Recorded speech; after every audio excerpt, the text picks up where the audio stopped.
ਕਹਿ ਸਕਦੇ ਹਾਂ ਵੀ ਇਹਦੇ ਵਿੱਚ ਜਿੰਨਾ ਅਸੀਂ ਹੁਣ ਸਰਵੇਖਣ ਕੀਤਾ ਸਾਰੇ ਜ਼ਿਲ੍ਹਿਆਂ ਦਾ, ਉਹਦੇ ਵਿੱਚ ਇਹਦੇ ਨਾਲ ਘੱਟ ਨੁਕਸਾਨ ਹੋਇਆ ਜੀ। ਤੁਸੀਂ ਵੀ ਅੱਜ ਜ਼ਿਮੀਂਦਾਰਾਂ ਦੇ ਖੇਤਾਂ 'ਚ ਫਸਲ ਦੇਖੀ ਆ, ਉਹ ਸਿੱਧੀ ਖਲੋਤੀ ਆ। ਇਹ ਨਵੀਂ ਤਕਨੀਕ ਅਸੀਂ ਕਾਫੀ ਸਮਾਂ ਕੰਮ ਕਰਕੇ ਇਜਾਦ ਕੀਤੀ ਸੀ, ਸਰਫੇਸ ਸੀਡਿੰਗ ਨਾਂ 'ਤੇ।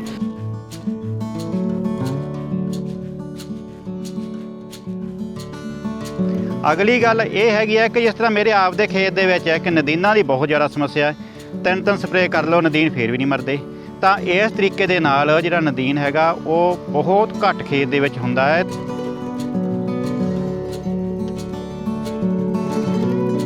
ਜਿਸ ਤਰ੍ਹਾਂ ਕਿ ਇੱਕ ਕਹਾਵਤ ਹੈ ਕਿ ਇੱਕ ਪੰਥ ਦੋ ਕਾਜ, ਤਾਂ ਇਹਦੇ ਵਿੱਚ ਇੱਕ ਪੰਥ ਦੋ ਕਾਜ ਨਹੀਂ, ਕਈ ਕਾਜ ਹੈ।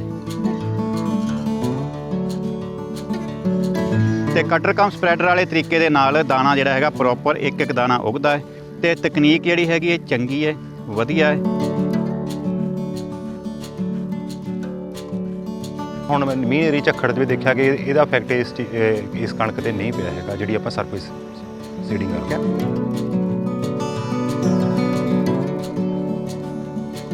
ਪੰਜਾਬ 'ਚ ਪਿਛਲੇ ਦਿਨੀ ਹੋਈ ਬੇਮੌਸਮੀ ਬਰਸਾਤ ਦੇ ਕਾਰਨ ਕਈ ਥਾਵਾਂ ਤੇ ਫਸਲਾਂ ਦਾ ਬੁਰੀ ਤਰ੍ਹਾਂ ਨੁਕਸਾਨ ਹੋਇਆ ਹੈ, ਜਿਸ 'ਚ ਪੱਕਣ ਕੰਢੇ ਖੜੀਆਂ ਫਸਲਾਂ ਧਰਤੀ ਦੇ ਨਾਲ ਜਾ ਲੱਗੀਆਂ। ਪਰ ਪੰਜਾਬ ਖੇਤੀਬਾੜੀ ਯੂਨੀਵਰਸਿਟੀ ਦਾ ਦਾਅਵਾ ਹੈ ਕਿ ਜਿਨ੍ਹਾਂ ਕਿਸਾਨਾਂ ਨੇ ਸਰਫੇਸ ਸੀਡਿੰਗ ਦੇ ਰਾਹੀਂ ਉਹਨਾਂ ਦੀ ਕਣਕ ਉੱਤੇ ਗੜੇਮਾਰੀ ਅਤੇ ਭਾਰੀ ਮੀਂਹ ਦਾ ਕੋਈ ਅਸਰ ਨਹੀਂ ਪਿਆ ਤੇ ਫਸਲ ਦਾ ਨੁਕਸਾਨ ਵੀ ਘੱਟ ਹੋਇਆ ਹੈ। ਇਸ ਸੰਬੰਧੀ ਗੱਲਬਾਤ ਕਰਦਿਆਂ PAU ਦੇ ਫਸਲ ਵਿਗਿਆਨੀ ਨੇ ਦੱਸਿਆ ਕਿ ਇਸ ਤਕਨੀਕ ਨੂੰ ਸਰਫੇਸ ਸੀਡਿੰਗ ਕਮ ਮਲਚਰ ਸੀਡਿੰਗ ਨਾਂ ਦਿੱਤਾ ਗਿਆ ਹੈ, ਜਿਸ ਦੀ ਬਿਜਾਈ ਦਾ ਖਰਚਾ ਵੀ ਬਹੁਤ ਘੱਟ ਹੈ। ਇਸ ਤਕਨੀਕ ਦੇ ਰਾਹੀਂ ਕਣਕ ਨੂੰ ਮਿੱਟੀ ਦੇ ਹੇਠਾਂ ਬੀਜਣ ਦੇ ਨਾਲੋਂ ਧਰਤੀ ਦੇ ਉੱਪਰ ਹੀ ਇਸ ਦਾ ਛਿੱਟਾ ਦਿੱਤਾ ਜਾਂਦਾ ਹੈ। ਉਹਨਾਂ ਦੱਸਿਆ ਕਿ ਇਸ ਤਰ੍ਹਾਂ ਕਣਕ ਬੀਜਣ ਦੇ ਨਾਲ ਕਿਸਾਨਾਂ ਦੀ ਫਸਲ ਤੇ ਕਿਸੇ ਤਰ੍ਹਾਂ ਦਾ ਝੱਖੜ ਅਤੇ ਮੀਂਹ ਦਾ ਕੋਈ ਫਰਕ ਨਹੀਂ ਪਿਆ। ਇਸ ਦੇ ਨਾਲ ਮਾਹਰ ਡਾਕਟਰ ਨੇ ਦੱਸਿਆ ਕਿ ਆਮ ਤੌਰ ਤੇ ਕਣਕ ਬੀਜਣ ਤੋਂ ਬਾਅਦ ਪਾਣੀ ਨਹੀਂ ਲਗਾਇਆ ਜਾਂਦਾ, ਪਰ ਇਸ ਤਕਨੀਕ ਦੇ ਨਾਲ ਪਹਿਲਾਂ ਪਾਣੀ ਲਗਾਇਆ ਜਾਂਦਾ ਹੈ। ਹਾਂਜੀ, ਮੇਰਾ ਨਾਮ ਜਸਵੀਰ ਸਿੰਘ ਗਿੱਲ, ਮੈਂ ਇੱਥੇ ਫਸਲ ਵਿਗਿਆਨੀ ਵਜੋਂ ਕੰਮ ਕਰ ਰਿਹਾ ਪੰਜਾਬ ਖੇਤੀਬਾੜੀ ਯੂਨੀਵਰਸਿਟੀ ਵਿਖੇ ਜੀ। ਅੱਛਾ ਡਾਕਟਰ ਸਾਹਿਬ, ਕਿਹੜੀ ਜਾਂਚ ਕੀਤੀ ਹੈ ਤਕਨੀਕ ਜਿਹਦੇ ਨਾਲ ਬੇਮੌਸਮੀ ਬਾਰਿਸ਼ ਤੋਂ ਜਿਹੜੀ ਫਸਲ ਖਰਾਬ ਹੋ ਰਹੀ ਹੈ, ਇਸ ਵਾਰੀ ਵੀ ਕਾਫੀ ਵੱਡੀ ਤਾਦਾਦ ਵਿੱਚ ਫਸਲ ਖਰਾਬ ਹੋਈ ਹੈ, ਨੁਕਸਾਨ ਹੋਇਆ ਕਿਸਾਨਾਂ ਦਾ, ਕਿਹੜੀ ਤਕਨੀਕ ਹੈ ਜਿਹਦੇ ਨਾਲ ਨੁਕਸਾਨ ਨਹੀਂ ਹੋਣਾ?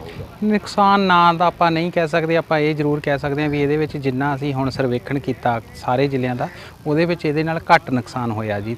ਤੁਸੀਂ ਵੀ ਅੱਜ ਜ਼ਿਮੀਂਦਾਰਾਂ ਦੇ ਖੇਤਾਂ 'ਚ ਫਸਲ ਦੇਖੀ ਆ, ਉਹ ਸਿੱਧੀ ਖਲੋਤੀ ਆ। ਇਹ ਨਵੀਂ ਤਕਨੀਕ ਅਸੀਂ ਕਾਫੀ ਸਮਾਂ ਕੰਮ ਕਰਕੇ ਇਜਾਦ ਕੀਤੀ ਸੀ, ਸਰਫੇਸ ਸੀਡਿੰਗ ਨਾਂ 'ਤੇ। ਬੀਜ ਸਤ੍ਹਾ 'ਤੇ ਹੀ ਪਿਆ ਰਹਿੰਦਾ। ਬੀਜ ਜਿਵੇਂ ਆਪਾਂ ਹੋਰ ਤਕਨੀਕਾਂ ਦੇ ਵਿੱਚ ਬੀਜ ਨੂੰ ਮਿੱਟੀ ਦੇ ਵਿੱਚ ਡੂੰਘਾ ਬੀਜਦੇ ਹਾਂ, 1 ਤੋਂ 2 ਇੰਚ ਡੂੰਘਾ ਆਪਾਂ ਬੀਜਦੇ ਹਾਂ, 1.5 ਇੰਚ, ਪੌਣੇ 2 ਇੰਚ, 2 ਇੰਚ। ਇਸ ਤਕਨੀਕ ਦੇ ਵਿੱਚ ਜਿਹੜਾ ਬੀਜ ਆ ਉਹ ਸਤ੍ਹਾ 'ਤੇ ਪਿਆ ਰਹਿੰਦਾ, ਇਸ ਕਰਕੇ ਅਸੀਂ ਨੂੰ ਸਰਫੇਸ ਸੀਡਿੰਗ ਕਹਿੰਦੇ ਹਾਂ। ਉੱਤੇ ਪਰਾਲੀ ਦੀ ਮਲਚ ਆ ਜਾਂਦੀ ਹੈ, ਇਸ ਕਰਕੇ ਜਿਹੜਾ ਇਹਦਾ ਪੂਰਾ ਤਕਨੀਕ ਦਾ ਨਾਮ ਸਰਫੇਸ ਸੀਡਿੰਗ ਕਮ ਮਲਚਿੰਗ ਤਕਨੀਕ ਆ। ਸਰਫੇਸ ਸੀਡਿੰਗ ਇਹਨੂੰ ਜ਼ਿਮੀਂਦਾਰ ਸ਼ਾਰਟ ਦੇ ਵਿੱਚ ਕਹਿ ਦਿੰਦੇ ਨੇ। ਇਸ ਦੇ ਵਿੱਚ ਇਹ ਸਸਤੀ ਬਹੁਤ ਆ ਜੀ, ਔਰ ਇਸ ਵਿੱਚ ਪਰਾਲੀ ਨੂੰ ਅੱਗ ਲਾਉਣ ਦੀ ਲੋੜ ਨਹੀਂ ਪੈਂਦੀ, ਔਰ ਜੇ ਅੱਗ ਲੱਗ ਜਾਵੇ ਤਾਂ ਇਹ ਤਕਨੀਕ ਕਾਮਯਾਬੀ ਨਹੀਂ ਹੁੰਦੀ, ਕਿਉਂਕਿ ਪਰਾਲੀ ਜਦੋਂ ਜਲ ਜਾਂਦੀ ਹੈ ਤਾਂ ਬੀਜ ਨੂੰ ਕਵਰ ਕਰਨ ਲਈ ਸਾਡੇ ਕੋਲੇ ਕੋਈ ਮਟੀਰੀਅਲ ਹੀ ਨਹੀਂ ਹੁੰਦਾ। ਇਸ ਕਰਕੇ ਪਰਾਲੀ ਪ੍ਰਬੰਧਨ ਤੇ ਇਸ ਦੀ ਬਿਜਾਈ ਤਕਰੀਬਨ 500 ਰੁਪਏ 'ਚ ਹੋ ਜਾਂਦੀ ਹੈ। ਉਹ ਕਿਵੇਂ ਹੁੰਦੀ ਆ?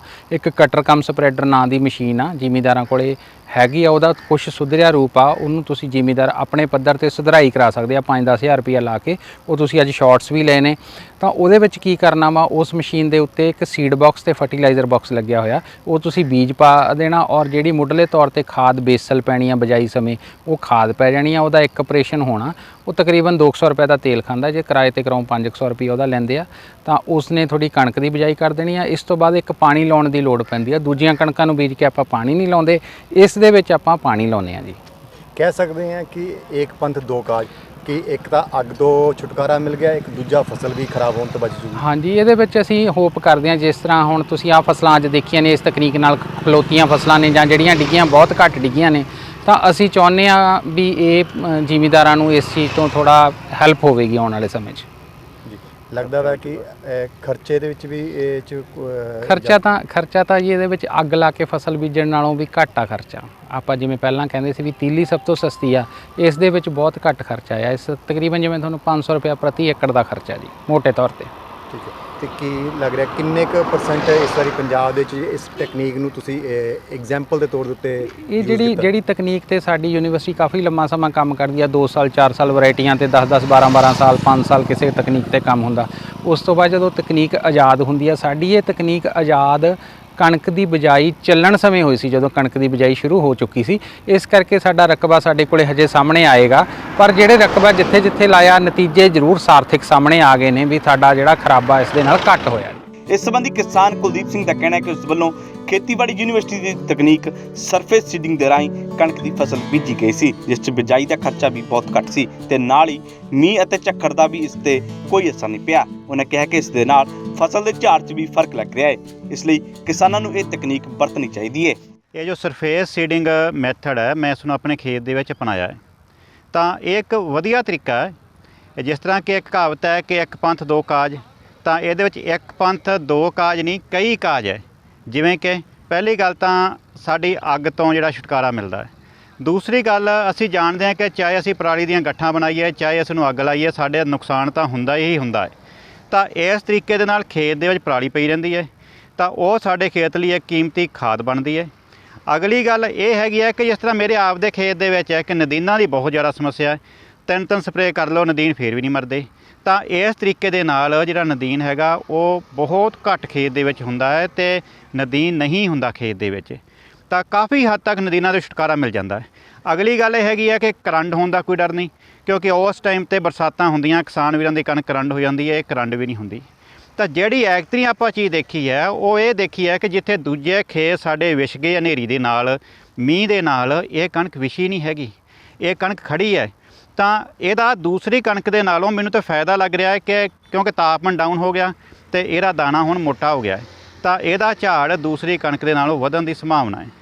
ਤਾਂ ਇਹਦੇ ਟਰਾਇਲ ਦੇ ਵਿੱਚ ਇਹ ਵੀ ਹੈਗਾ ਹੈ ਕਿ ਇਸ ਖੇਤ ਤਰੀਕੇ ਦੇ ਨਾਲ ਜਿਹੜਾ ਸਾਡਾ ਟੋਟਲ ਖਰਚਾ, ਜਿਵੇਂ ਕਿ ਆਮ ਖੇਤ ਦੇ ਵਿੱਚ ਅਸੀਂ ਬੀਜੀਏ ਤਾਂ ਸਾਨੂੰ ਲਗਭਗ 2000 ਰੁਪਇਆ ਖਰਚਾ ਦਾ ਘੱਟੋ ਘੱਟ ਖੇਤ 'ਚ ਆਉਂਦਾ ਹੀ ਆਉਂਦਾ ਹੈ। ਤਾਂ ਇਹਦੇ ਵਿੱਚ ਸਿਰਫ ਤੇ ਸਿਰਫ 250 ਤੋਂ ਲੈ ਕੇ 500 ਰੁਪਏ ਦੇ ਵਿੱਚ ਇੱਕ ਕਿੱਲੇ ਦੀ ਬਿਜਾਈ ਹੋ ਜਾਂਦੀ ਹੈ। ਬਾਕੀ ਜਿੰਨੇ ਵੀ ਤਰੀਕੇ ਇਸ ਸਮੇਂ ਅਵੇਲੇਬਲ ਹੈ, ਜਿਹਦੇ ਵਿੱਚ ਕਿ ਅਸੀਂ ਮਹਿੰਗੀਆਂ ਮਸ਼ੀਨਾਂ ਖਰੀਦਦੇ ਹਾਂ, 2 ਲੱਖ ਦੀ ਮਸ਼ੀਨ, 4 ਲੱਖ ਦੀ ਮਸ਼ੀਨ, ਕਿਤੇ 10-10 ਲੱਖ ਦੇ ਟਰੈਕਟਰ ਖਰੀਦਦੇ ਹਾਂ। ਇਹ ਜਿਹੜਾ ਕਿਸਾਨ ਦੇ ਘਰ ਦੇ ਵਿੱਚ ਪੁਰਾਣਾ ਟਰੈਕਟਰ ਖੜਾ ਹੈ, ਜਿਹੜਾ ਪੁਰਾਣਾ ਸੰਦ ਖੜਾ, ਉਸੇ ਸੰਦ ਦੇ ਨਾਲ ਇਹ ਬੀਜੀ ਜਾਣੀ ਹੈ। ਹਾਂ, ਇਹਦੇ ਵਿੱਚ ਇੱਕ ਚੀਜ਼ ਮੈਂ ਕਹਿਣੀ ਚਾਹਾਂਗਾ ਕਿ ਮੈਂ ਆਪਣੇ ਖੇਤ ਦੇ ਵਿੱਚ 2 ਤਰੀਕੇ ਦੇ ਨਾਲ ਸਰਫੇਸ ਸੀਡਿੰਗ ਜਾਂ ਮਲਚਿੰਗ ਤਕਨੀਕ ਨਾਲ ਕਣਕ ਬੀਜੀ ਹੈ। ਪਹਿਲੇ ਦੇ ਵਿੱਚ ਮੈਂ ਵਰਤਿਆ ਹੈਗਾ ਮਲਚਰ ਵਾਲੇ ਦੇ ਵਿੱਚ ਕੀ ਹੋਇਆ ਕਿ ਮਲਚਰ ਨੇ ਸਾਰੀ ਪਰਾਲੀ ਨੂੰ ਕੁਤਰ ਕੇ ਗੱਦਾ ਬਣਾਤਾ ਇਸ ਤਰੀਕੇ ਦਾ, ਤਾਂ ਉਹਦੇ ਵਿੱਚ ਕਣਕ ਘੱਟ ਉੱਗੀ ਹੈ। ਪੰਜਾਬ ਖੇਤੀਬਾੜੀ ਯੂਨੀਵਰਸਿਟੀ ਲੁਧਿਆਣਾ ਨੇ ਮੈਨੂੰ ਇੱਕ ਕਟਰ ਕਮ ਸਪਰੈਡਰ ਉਪਲਬਧ ਕਰਾਇਆ ਸੀਗਾ, ਜਿਹਨੂੰ ਕੁਝ ਕਿਸਾਨ ਛਲੇਡੇ ਦੇ ਨਾਮ ਤੇ ਵੀ ਜਾਣਦੇ ਹੈ।